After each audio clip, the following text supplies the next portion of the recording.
Hello.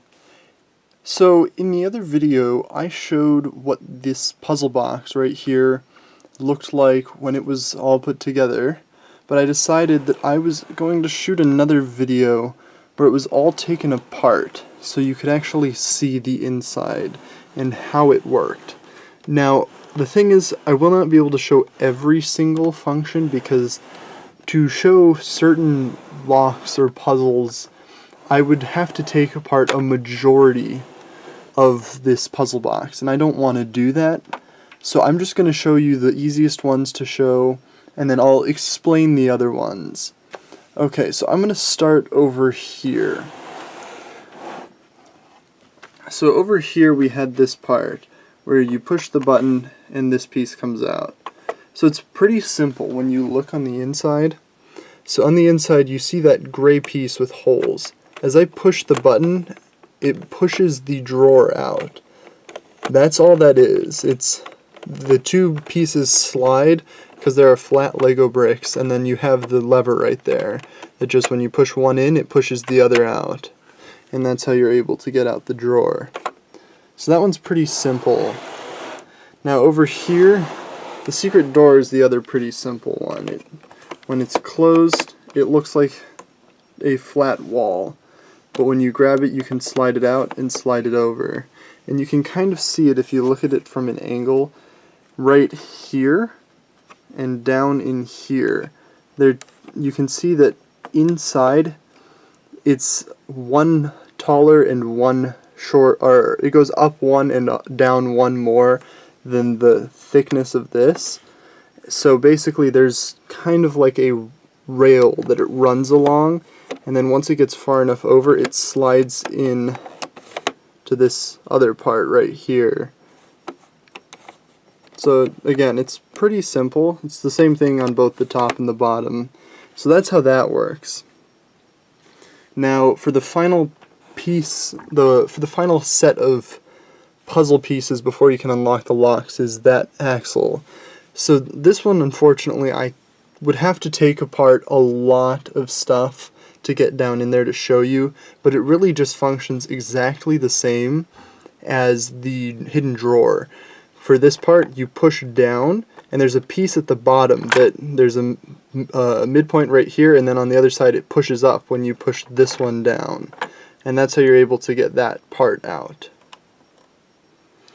Okay. Now, in order to solve the actual puzzles, I'll start over here with the small hole. So the small hole requires the axle and the curved piece. When you put them together and then put it in,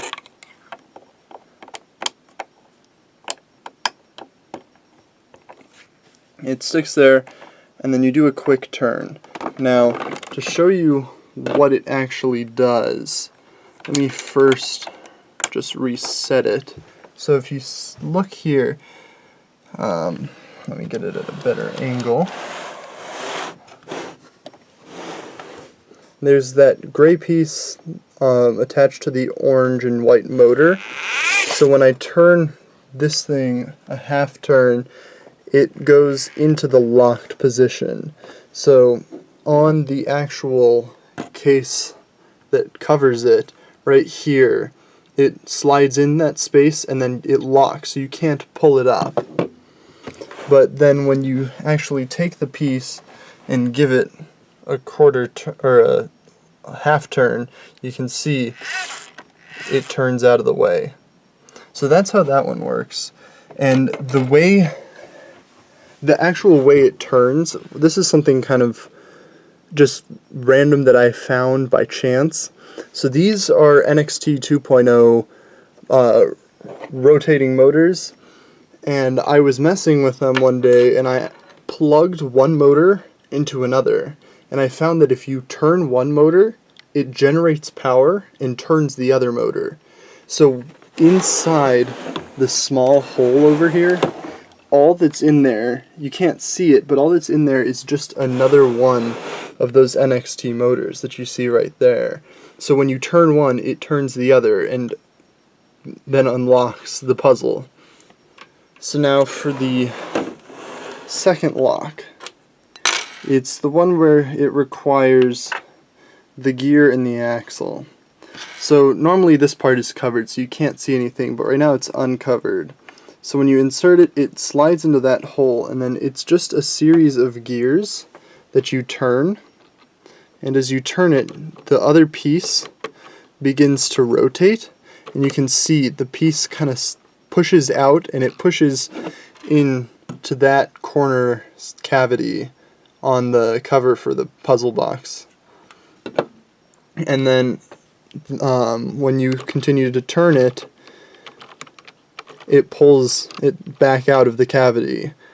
And you can see right here is where the gap normally is that I showed in the first video, where you could see movement and then you could see the two green pieces. So it started like this, and you could see the gray piece, and then when you turn it enough, you can see the two green pieces, and that tells you, okay, you've finished it. So now for the final and my personal favorite lock, over here is the magnet lock. Now it takes a lot of work to take it apart to get it to this point, so here it is and then when you have the magnet, it attaches, well, first things first actually, I'll just show you how the locking mechanism works. So when it's pulled out like this, it's unlocked, and when it's pushed in, it's locked. And what it does in reality is, if you look and you see that half, the semicircle, it pulls in and out. In and out. And it slides in and out of this final cavity on the top for the puzzle box. So how it works is the lock is set up so that when there's a little magnet inside, so this is the starting position, and when you bring it over, you're able to unlock it. But when it's anywhere else in the puzzle, it won't unlock.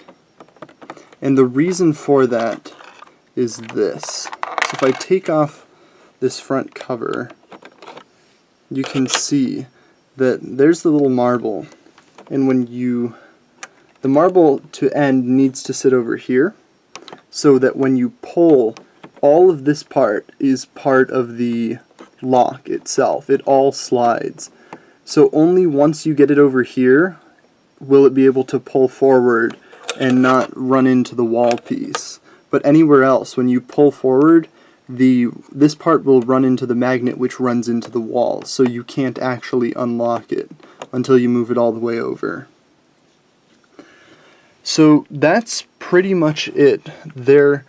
Like I said before, there are certain parts that I really can't show you everything just because it's so hard to get into it, but overall, this is all there really is to it. I do have extra space, so I've considered adding more stuff to it. I don't know if I will, because I could add extra puzzles and extra puzzle pieces, but that's something that I haven't determined yet. But for now, that's all there is to it. Yeah, so I'll end the video here. Thank you for watching.